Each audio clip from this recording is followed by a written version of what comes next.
Howdy, y'all. It's Jordan Smith, and I'm here with Michael Crane. Michael Crane is with Rockwool, and about 6 months ago, he called me up and said, hey, let's start a BS and Beer in Austin. I said, let's. And then several months went by. I didn't do anything. Michael did all of the work, and now we've got an Austin chapter of BS and Beer. We just had our fourth meeting, and after the third meeting, we said, this is great, but it's a pretty small group of people. I mean, it's a pretty good turnout, 15 people or so. But one of the problems is if you live outside the area, you can't come in. Or if you miss the meeting, you want to know what happened. So the goal of this video is we'll be doing this after every BS and Beer, and we will give you the top takeaways from the meeting. So this meeting was about... This meeting, we were talking about our solutions. So the last few months, we've been going over barriers to implementing high performance details.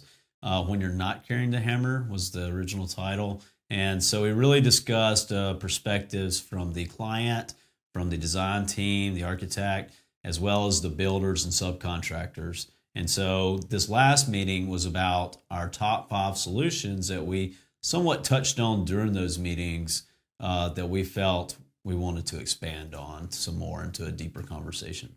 Yeah, so we titled this Breaking Through the Bull, the top 5 solutions to implementing high performance details. So one of the big barriers that we've talked about in the last few meetings was money matters. You know, I think it's the best, and I shared this last night, but a quote by Benjamin Franklin is, "The bitterness of poor quality remains long after the sweetness of low price is forgotten." You know, so we've been dealing with money issues or budget for a very long time with Benjamin Franklin saying that quote years and years ago. Yeah, absolutely. And one of the things as a design builder that I've found is it doesn't always have to be all or nothing. I think a lot of people, especially in the building science community, get really nerded out. That's a word. Nerded out. They get really into the details of, oh man, we're going to do this and we're going to do that and we're going to do this. And I saw that on YouTube and I saw that on Instagram. And, you know, they build this assembly that is fantastic maybe, but man, is it expensive. And unless you're dealing with a client who really, really cares about that, like cares about the nerdy stuff, or you're dealing with a client who just wants the best regardless of budget.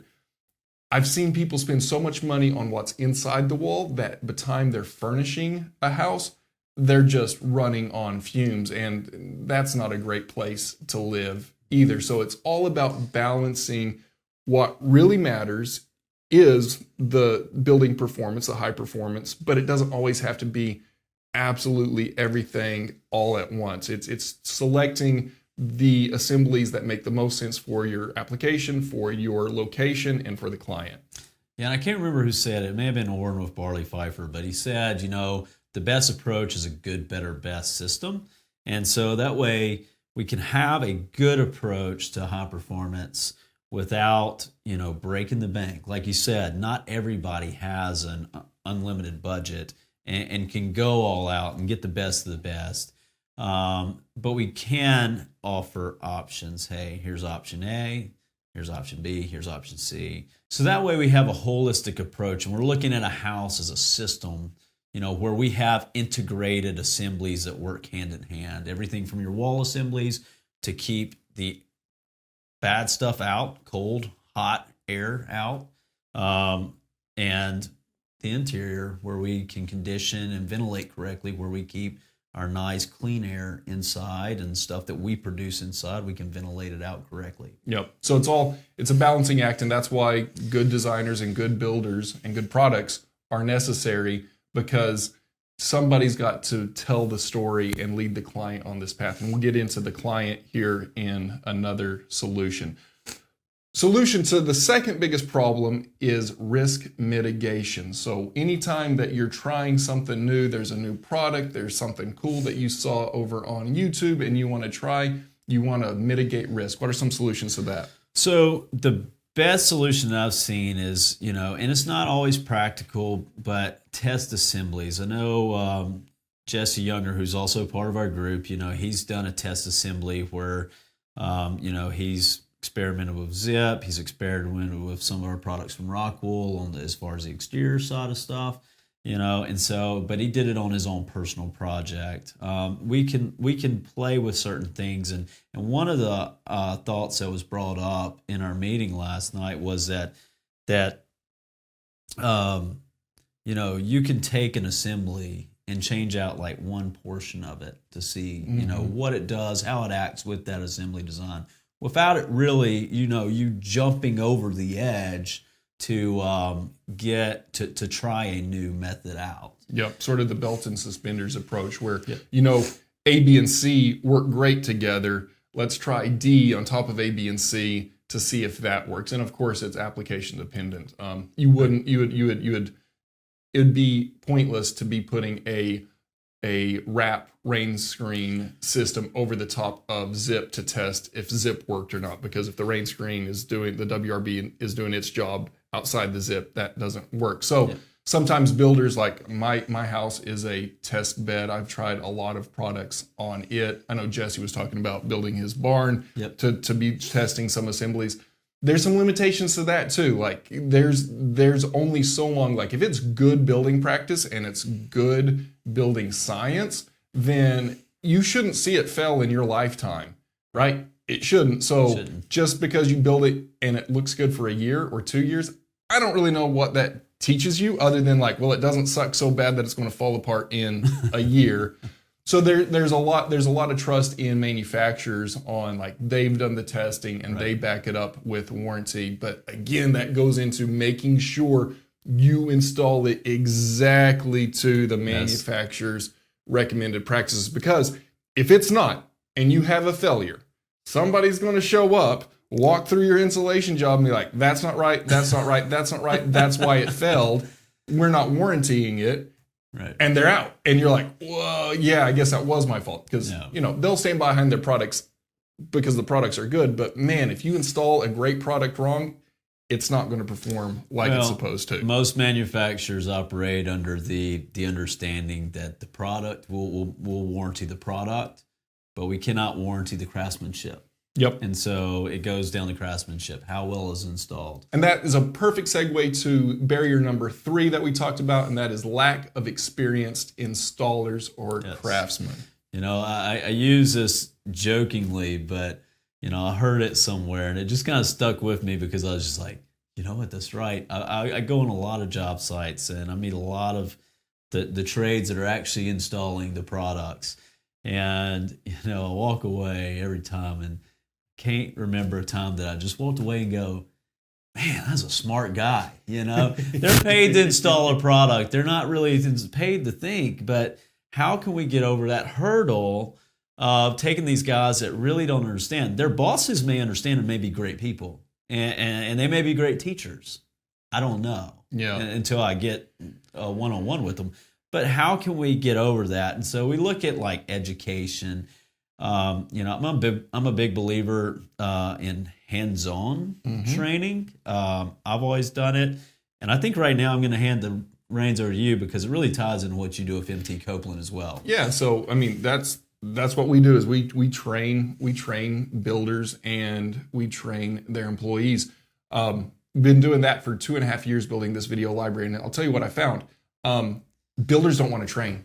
It's a sad state of the union when most small builders don't train because they don't know how to train. Even when they're given the tools to train, they just have no interest in training maybe their employees, but a lot of times this becomes a sub thing. And as soon as it's a sub thing, it's like it's outside of my hands and it's not my responsibility.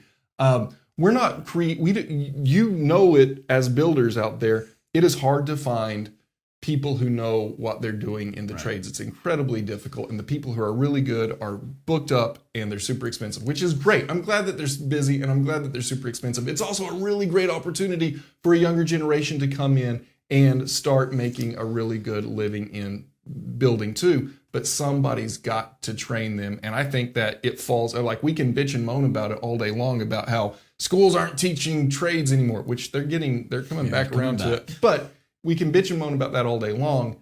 The problem is that at some point we have to take responsibility for our own industry and be like, it is on us to train not only for high performance building, but just in good building. Shameless plug for MT Copeland. Like, go check it out. We've got videos over there if you're wanting to train people. But yeah, that's the training is going to be falling back on the builders. Agreed. And it also falls back on the manufacturer. A large part of my role is going out and teaching people how to install our products correctly. And so, I feel like, I'm there and I want to help out as much as I can, but I'm only one person that covers Texas to Alabama. And so it's really tough to do that. So, but I've seen builders have really good success, kind of grooming certain subs. Mm-hmm. There are certain builders that do not mind grooming their subs. And once they have those subs groomed, guess what? They don't let go of them. And I don't blame them a bit. They've got a lot of vested interest in those subs that they deal with, and but another area that we've talked about, I can't remember if we really got into it last night, but is mock assemblies, where you can do hands-on trainings on how you want these products implemented on your build. And you can just take, I think Luke Mesker, last time he was telling how, you can take just a window that's already, if it's a window detail you need to address with air sealing, you can take a window that's on there and use that as a mock assembly. It doesn't have to be a separate, production or construction. A wall method. built out in front of the house. You'll see that. You'll see that on super high end, not super high end, but on most of the time you see it is on either commercial or high end builds, where they actually just build a wall section and they have a window and they've got all the insulation and air sealing details and the overhangs and the rafters, and you build all of that so everybody can look at it and be like, that's how we do that. Right. That's great. That's expensive. It makes sense for large projects. But even on what Luke was saying and you brought up is that it doesn't have to be a major project where you're building a whole wall out in front. Use the wall that you got that's actually there, put in your first window, and have everybody who's in charge or who will be building that out watch. This is how we put our pan in. This is how we do our waterproofing details. This is how we put our window in. This is how we seal our window around the three sides. Leave the bottom side open for the water to get out. You do all of that and you explain it very detailed, and then everybody has seen it on that actual job site. And it also creates a reference point too. Yep. Leads us to our fourth barrier and solution is teamwork is critical. So if one of the problems that we identified is if there is an island of somebody who's wanting to do high performance building, maybe that's the client. I know a lot of y'all have texted me or one of them is the client. I know a lot of you have messaged me of like, man, do you build in my area? It's like, no, I don't like driving that much. Do you know somebody in my area who builds this way? Probably not. And there's a frustration with people wanting a builder who builds a certain way, and they don't feel like they can find that in their area. Or maybe you're the builder and you're watching this and you're super excited and you're like, man, I'm going to build all of my houses to the steel brick level no matter what. I mean, everything everything's going to be passive from here on out, right? And maybe that's great, but you don't have the money to do that unless it's your personal project. But then you have to have a client that's wanting to do it, and then you also have to have a designer that understands. If you're a designer out there and you're like, I really love this stuff and I'm going to do everything like that. If you don't have the builder or the client, then it's not going anywhere. You had an analogy yesterday talking about the relationship between the builder and the designer and the client. Yeah, so it's called The Three-Legged Stool. I read it in A Pretty Good House, written by Christopher Briley, Emily Mottram, Dan Colbert, and Michael Maines. Brand new book out on the market. Highly encourage you to get it. I'm not trying to put a plug in, but it's really good. I'll put a plug in. I'll put the link for Amazon below. Fair enough. Okay. So anyways, in their first chapter, they go over this team's approach, and they give an analogy of a three-legged stool. Each leg represents the client. The other leg represents the architect, the build design team, and the third leg represents the build team, which is the builder subcontractors. And they say that with you've got to have all three of these for a teamwork approach to work. Otherwise, just like a three-legged stool, if one's off, it's going to wobble, and then you have a project that could possibly fail or have problems or not get built at all. I like the analogy. However, the purpose of a three-legged stool is so that if one of the legs are shorter, it won't wobble. I still think it will still wobble. It won't be a wobbly. It won't be. Look at that tripod over there. 3 legs. Why is it 3 legs? It's 3 legs because it doesn't wobble. But regardless of the analogy of the wobble, you have to have somebody who wants it and is willing to pay for it. Right. You have to have somebody who knows how to design it, and I would argue somebody who knows how to design it in an aesthetically pleasing way, because one of the highest, if you're looking at it from a green building standpoint, the worst thing we can do in building is build. If you want to be completely green, don't build something. Go live in something that's already built, because the energy that it takes to sustain that building is going to be way less than building something. But if you are building something, and I highly recommend you do as a builder, if you are building something, build something that is so beautiful, so resilient, and so special that future generations will be like, we're putting a plaque on the front side of that house, and that one's going to stay in the neighborhood because it is fantastic. I always use the term forever home when I describe that. Build to last. Yep. And the thing that will make a house last the longest is making future generations love it. It doesn't matter how. I had a civil engineer instructor back in engineering school that he was tasked with building a bench that could last, I think it was 75 years. It was a 75-year install this was commercial. They're like, we need this bench to last 75 years. And they did it. He's like, in reality, that bench will last forever. It's polymer, it's plastic. It won't go away. It's like, the problem is the average life of public works like that is 12 years, right? 12 years, they're building a bench that will last perfectly for 75 and will last forever as a thing that can't go back. And it will be ripped out and replaced in 12 years. So if you're really thinking about how to build in a way that is less impactful on the earth, you have got to think about, what will other people, after I've died and this homeowner died and this designer dies, after everybody's dead and their children are dead and their grandchildren are dead and nobody cares about that was the house that we grew up in. After all of that, will it still be something that people are like, that's cool and I want to live there? Yeah. Because if you push it off with the bulldozer and rebuild it, screw how much money you spend on air conditioning. Doesn't matter. Yeah. The tearing it down and rebuilding it outweighs all of that. So, off my soapbox. All right.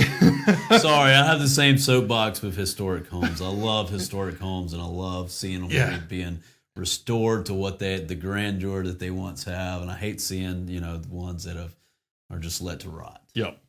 It's a shame. All right, so now we get to our 5th solution to high performance building, and that is community outreach and using technology to disseminate the information. Correct. Right now, we're in a time where information is at our fingertips. I mean, you can go online, you can go to YouTube, and a lot of the information may be good, may not be good. And you can just but it's available. There's a lot of information that's out there available to us, as well as the communities. I mean, communities such as this, if you've got a local BS and Beer chapter, if you're not in the Austin area, highly recommend getting involved. HBAs do a great job. Ray's always talking about the Infill Coalition here in Austin's a really great one. CRAN is another good one for the architects. And I think that they brought up a good point last night. Speaking, Ray talking about the Infill Coalition, and Jesse is doing Jesse Younger with EBA. Yeah, he's doing stuff with developments too. Yep. So developers and infill government works and AIA, the architect, the architect group, the HBAs, the home builder groups, this BS and Beer, which is more informal. There's a lot of people doing a lot of the same things, and one of our goals is to start bringing all of our similar desires to push the industry forward together in a more unified front instead of a fragmented group, because we're already a fragmented industry. I mean, everybody and their dog has a construction group, a building company, and the only employees is me and my dog, right? That's not you, but me and the dog, right? So it's a fragmented industry to begin with, and then you start getting architects who they're a fragmented industry. It's every architect is their own business. It's not like some of these other more unified, like manufacturers, for example. Yeah. Everybody doesn't own a manufacturing plant to build mineral wool insulation, right? There's very few of them. It's super expensive. We're talking about billions of dollars of infrastructure to make this thing work. So it just doesn't make sense. That barriers to entry on this one person making a building company or an architect company, it just leads to, in a good way, a fragmented mosaic of an industry in a lot of good ways. But one of the bad ways is it's hard to get a unified front and really push the industry forward as quickly as maybe some of us would like to.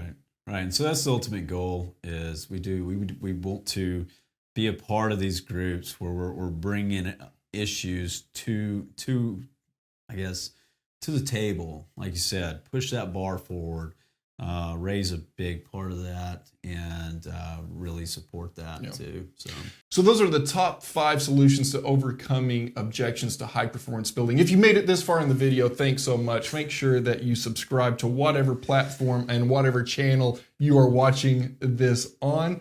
The top 5 to recap. Number 1 is money matters. You got to make sure that everybody is on the same page and wants the same thing, and it's your job to bring them along, because it is going to be a little bit more expensive, but it pays dividends in the long term. Second one is risk management. So we can make, as a builder, our main job is mitigating those risks. And so, but we can make subtle changes. We can implement good, better, best systems that we can implement into our designs and our builds, and so to overcome that barrier.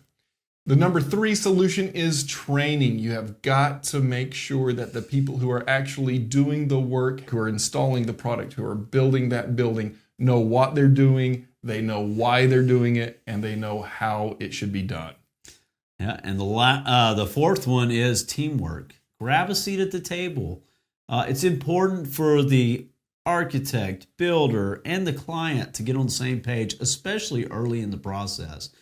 That way everybody can be on the same page with the build, and you can avoid issues down the line. And that way you can also convey certain, these high performance details that clients don't typically understand. They don't go after architects with these high performance goals in mind. Nobody takes pictures of, well, with the exception of Steve Basic and maybe Pfeiffer and a few others. Very few people are taking pictures of assemblies. Most of it is beautiful exterior shots, interior shots, which I love. I think that is great, but it also takes a skilled team to bring that beautiful picture into fruition in such a way that is the best version of that interior space or exterior space that it can be. And the 5th and final solution is outreach. So if you have any questions, comments, concerns, put them in the comments below. Reach out to Michael. Where do you want them to reach you at? Just reach out to us on our Instagram page. Just BS and Beer ATX. I think there's a couple underscores in there, but we're searchable on Instagram. You can get a hold of me on the comments. You can go look at the Instagram, Jordan Smith Builds, Smith House Co. We got all of the stuff happening out there. Go check out MT Copeland for all of your training needs, mtcopeland.com. Go check out the book. The link is in the description below. I think I've pimped about everything I can. Go buy Rockwool. Bring it on. Yeah. Bring it on. And join a group. Just join a group. That's the main thing. I mean, you can't make changes if you don't have fellow industry players that are on the same page as you. Yep. All right. Thanks so much for watching. Turn off social media and go build something. Have fun. Thank you.